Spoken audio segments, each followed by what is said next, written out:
kumbesha umva nanjye nari nkukumbese nari nkumbe no kuguha amakuru ego umva umugabo wanjye mbese ubu ngubu turashyushye ese umva muri iyi minsi nawe urabibona ko iyi minsi imeze neza akwitaho kabisa keya ni keya mbese umva sinzi ko nabikubwira muzamumira ryari se sha ego umura ndi kubipanga nari kugira nze murebe mbikubwira yahira nuko nagumye mu kiganiro gusa uswana mfite inkoko zateye mutakira kareti se ego yewe sawa umuye ariko gira vuba ndabizi ugakunda nuko yakoze reka nanjye ngire vuba vuba ndebe uko mbigenza ndaje nukuri Imana yagize neza ntabwo nari ngweruka warabyibushye yewe ndabona warabyibushye byataye koko umugabo wanjye mwitaho mfite inkoko iri umureti gusa yemwe ni ngombwa pe ni ngombwa niyo mpamvu reka ndebe uko mbigenza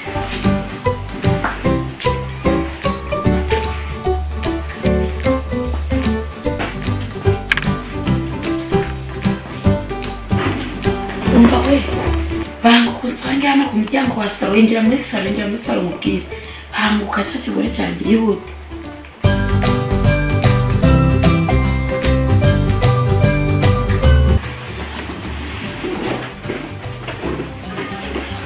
muzibizima nyine mpa kujyana ibingi bine ntabwo turabona ya weekend n'imyanda ariko mpa kujyana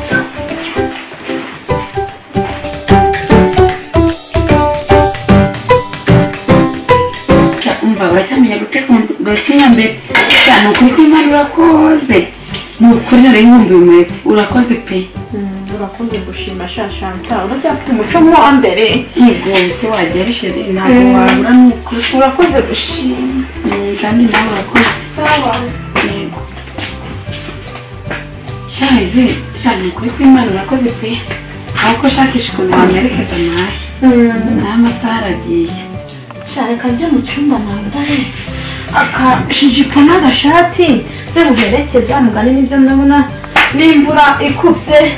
reka nze muherekeze yego urakoze pe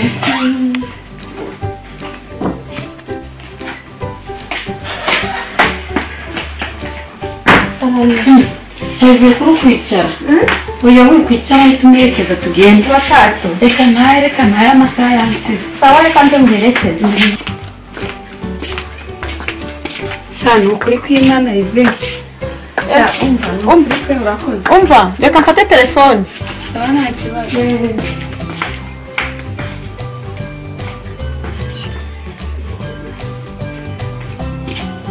umva shanta